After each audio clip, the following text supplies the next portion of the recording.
If you've ever heard Diamanda Galás for the first time, really heard her, you know the sensation isn't, "This is a singer." It's closer to, something has entered the room. Not a person, a presence, a possession.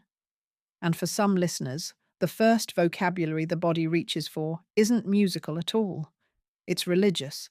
It's occult. It's the language we use when we don't know what we're standing next to. Possession, contact, demonic. Now, here's the thing. That reaction doesn't necessarily mean you're wrong. It means you ran into an art that doesn't behave like entertainment. It behaves like a trial, a lamentation, a summons. I'm speaking from experience. When I was 19, in 1995, I was in Vilnius, Lithuania, young enough to believe posters were prophecies. I saw one, Diamanda Galás, performing in a church, and I missed her by a week. I have since tried to find any information verifying this poster, to which I have come up empty-handed. Whether it was Diamanda or a hosted event playing her music, missing it by a week stuck in my memory. The kind of small, stupid distance that turns into a myth. Because once you've seen a name like hers printed against ancient architecture, once you've heard that voice on your Walkman, something in you makes a vow, even if you don't say it out loud. I will see her one day. Years later, in 2004, Portland, Oregon.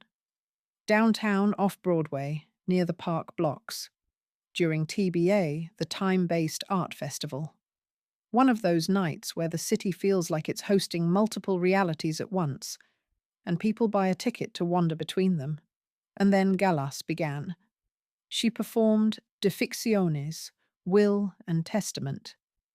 And I remember her with two microphones held up to her mouth, like an instrument designed not for singing, but for testimony. And I watched people leave, not heckling, not laughing, afraid.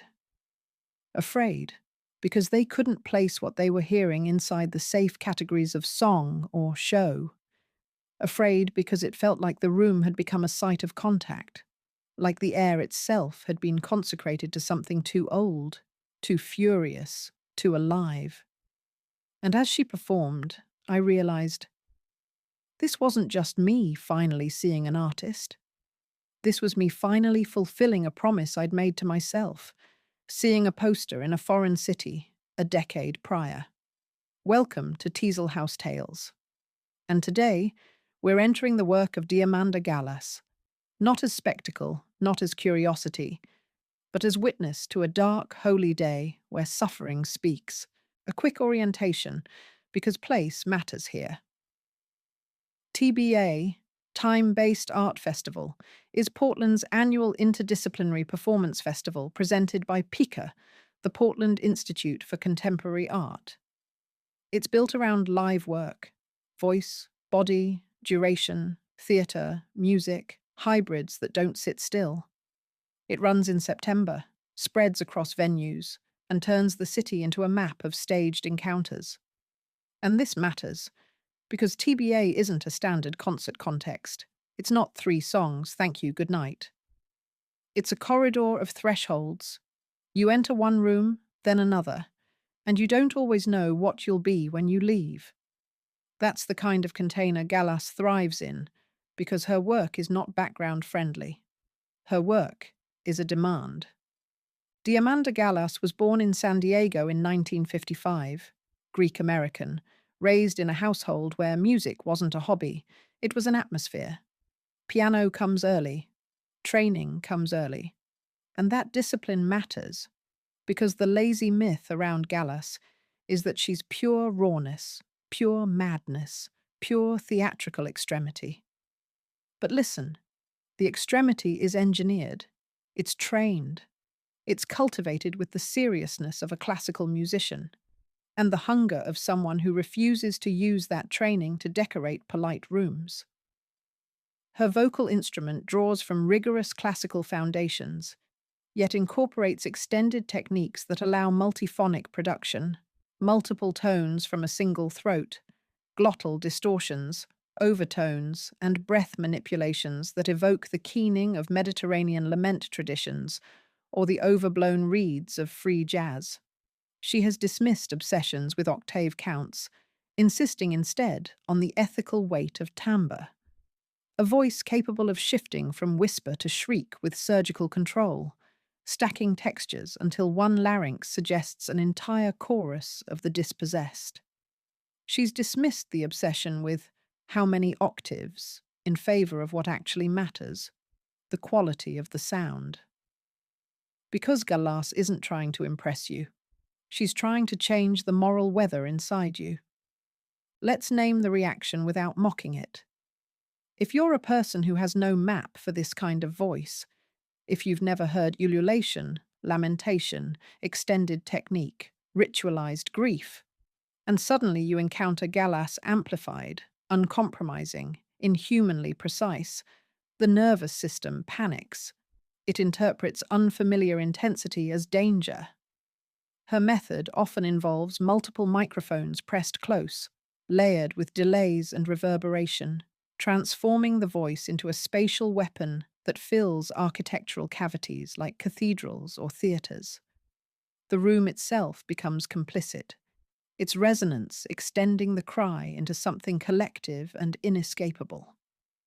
And because our culture has misplaced its old rights, because we no longer have sanctioned spaces where the human voice is allowed to sound like mourning or prophecy or curse, we mislabel the experience.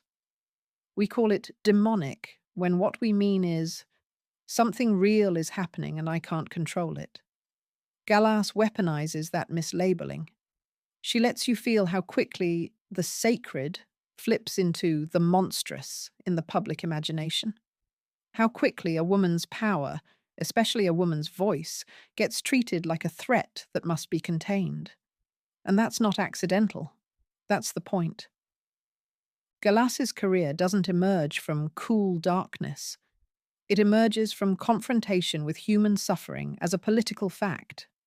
Early on, she appears in contexts that treat the voice as more than melody, as theatre, as testimony, as reenactment of violence, work that pushes the body into the role of witness.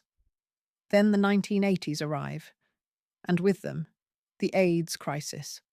And with them, a society that turns its face away, that moralizes disease, that treats death like punishment.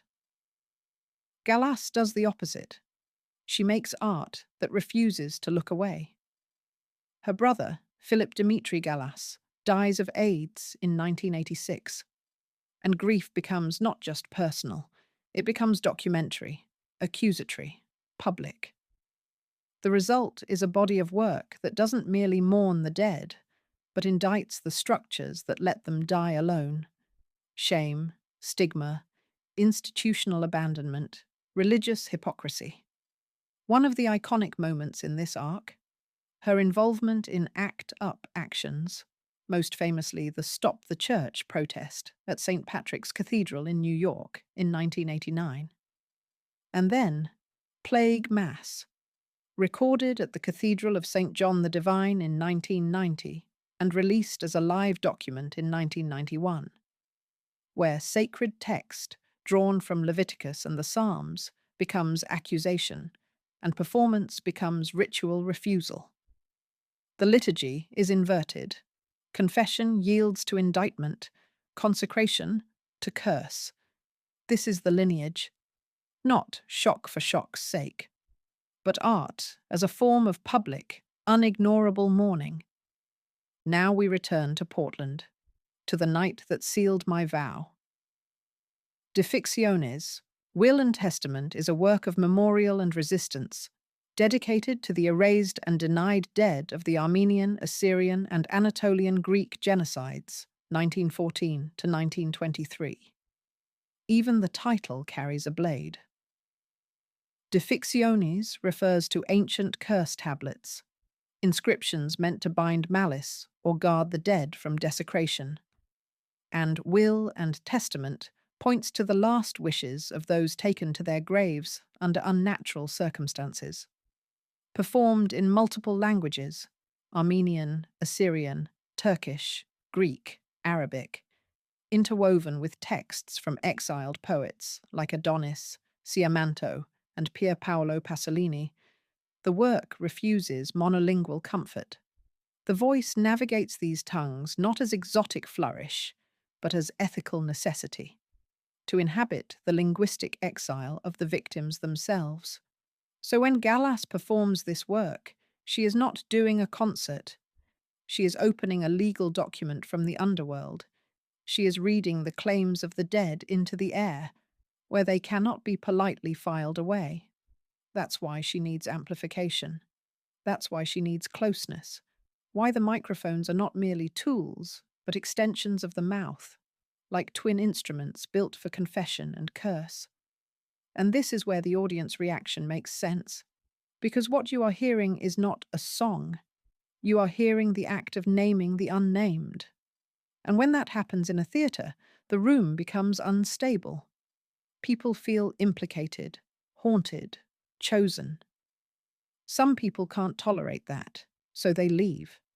One of the strangest things about Galas is how she turns the voice into a technology, not in the sterile, digital sense, but in the ancient sense. A tool that changes reality. She moves through registers the way some cultures move through spirits, from whisper to shriek, from lullaby to blasphemy, from prayer to indictment. And she does it with the control of someone who has studied the instrument for decades. Techniques rooted in bel canto precision coexist with multiphonics, throat distortions, and the incorporation of death cries or wartime howls drawn from historical traumas. Her performances often incorporate traditional forms, amanades from rebetiko, liturgical chants, blues inflections, yet fracture them to carry contemporary atrocity. Languages shift mid-phrase, Greek for ancestral lament, French or German for expressionist horror, Arabic for desert exile. The polyphony is not ornamental, it enacts the multiplicity of the oppressed. And because her work often uses religious architecture, cathedrals, churches, spaces designed for resonance, she's not just singing inside a building. She's making the building participate. Stone becomes an accomplice. Reverb becomes a choir. The room becomes a throat. That's why people feel possessed, because the performance environment stops behaving like a normal room and starts behaving like a chamber for invocation. But again, here's the correction. The demonic feeling is not evidence of evil. It's evidence of intensity, of taboo, of grief so large it breaks the consumer frame. Galas isn't summoning demons, she's summoning memory, the thing institutions spend centuries trying to suppress. Content note: this episode includes discussion of the AIDS crisis, religious condemnation, torture, genocide, and extreme artistic depictions of suffering. I'm your host, and this is Teasel House Tales, where we follow beauty into the places it's not supposed to survive. Diamanda Galás was raised at the edge of the border, where cultures overlap, and language is never purely one thing. In her own reflections, the border isn't a backdrop, it's a pressure. It teaches you that identity is a knot of histories: Greek, American, Mexican, Orthodox, agnostic, never clean, never singular. In her childhood home, music wasn't decoration, it was education. Her father directed a gospel choir. She absorbed spirituals the way some children absorb scripture, not as songs, but as methods for surviving sorrow. Influences from Byzantine chant, rebetiko, and ranchera permeated the air, seeding a vocal approach that would later fuse Eastern modal traditions with Western extremity. And here's the contradiction that feels like the seed of her entire career. She was trained intensely as a pianist, but discouraged, sometimes aggressively, from singing. The voice was treated as suspect, public, undisciplined. So what happens when a mind like Galas is told the voice is forbidden? It doesn't become quieter. It becomes, eventually, unstoppable. By her teens, she's already performing, playing in her father's band, moving through folk material and popular song, learning that melody carries history, whether you want it to or not. And accounts of her early musical life describe a striking milestone. At 14, she performed Beethoven's Piano Concerto No. 1 as a soloist with the San Diego Symphony. But I want you to notice the pattern. She begins at the keyboard, structure, counterpoint, discipline. Yet she's haunted by the human cry behind music, the untrained sound of grief, the uncredited sound of rage. And while she's drilling technique, she's also reading into darkness. De Sade, Nietzsche, Poe, Artaud. Writers who don't soothe the reader. Writers who weaponize language to reveal what polite society calls unthinkable. Early on, the Galas equation forms virtuosity plus taboo plus moral seriousness equals a voice that refuses comfort. People call Galas an avant-garde singer, but that phrase can sound like a museum label. Safe, tasteful, distant. Her early breakthroughs are not art for art's sake. They're art as testimony. A pivotal early appearance comes in 1979 in the premiere of Vinko Globokar's Un jour comme un autre, a work rooted in torture documentation, built from real reports of state violence. Let that land. Her origin story is not a glamorous stage entrance. It's a performance whose subject is a body in pain, and language pushed to its breaking point. This tells you what she thinks the voice is for. Not for prettiness, not for entertainment. For witness, the kind that doesn't sanitize. Yes, she moves through the contemporary music world, premieres, ensembles, festivals. But she never allows the work to become a private code for insiders. She is building a vocabulary that can survive contact with atrocity. Extended techniques that layer the voice into polyphonic crowds. Amplification that turns personal lament into public tribunal. And here's a correction to a common cliché. People obsess over how many octaves she has. Galas herself has pushed back on that, because the point isn't the statistic. The point is the quality of the sound, the ethical pressure inside it. Extended techniques, multiphonics, overtones, distortions of breath and mouth, let her stack textures so a single throat can suggest a crowd. You're not hearing range. You're hearing a method for carrying many voices without flattening them into one polite tone. Now we enter the core of Galas's mythology, and I use that word carefully. Because the AIDS crisis is not a theme. It was a catastrophe and a mass abandonment. In the mid-1980s, she begins making work directly about AIDS. What emerges is the trilogy often called Mask of the Red Death, The Divine Punishment, Saint of the Pit, and You Must Be Certain of the Devil. This isn't commentary from a distance. Her brother, the playwright Philip Dimitri Galas, died in 1986. That grief becomes a motor, private loss turned into public indictment. And she doesn't stop at art. She enters the arena of direct action.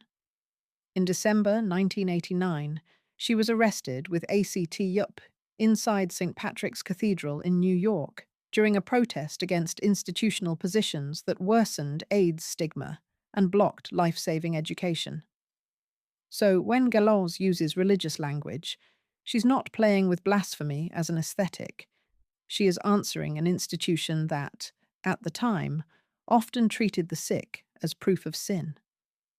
This leads into a work that functions like an exorcism, plague mass, a counter-liturgy, a ceremony built not to comfort the living, but to accuse the powerful. Biblical texts from the Old Testament are intoned, interrupted, inverted, turning divine law into evidence against abandonment. Listen to what she does structurally. She takes the shape of the Mass, confession, consecration, lamentation, and turns it into a tribunal. The condemned speak back. The abandoned name their abandonment. That's why even the rage is disciplined. It's not random screaming. It's the controlled violence of a legal brief. Except the evidence is a human voice pushed to its limit. If Galas had made only the Plague-era works, she would already be singular. But her career keeps widening, moving from one catastrophe to another, refusing to let history become over. In projects like Defiance, Will and Testament, she confronts histories of genocide, displacement, and the long afterlife of exile, performing in the languages of the victims to deny Erosha its final victory. Here, lamentation is not nostalgia. It's resistance, a refusal to let the dead become unnamed. And decades later, Broken Gargoyles turns toward the aesthetics of war injury. Faces rebuilt, bodies altered, the human form treated as collateral. Again, the method is the same. Do not let suffering become abstract. She also refuses the idea that serious art can't touch popular form. She can move into blues and rock terrain without losing severity, proving the abyss can wear a riff like a knife or reinterpret a spiritual as indictment. Across everything, the through line remains: exile, abandonment, the weaponization of suffering by power, the voice as conduit for the marginalized, speaking in tongues that demand translation into action.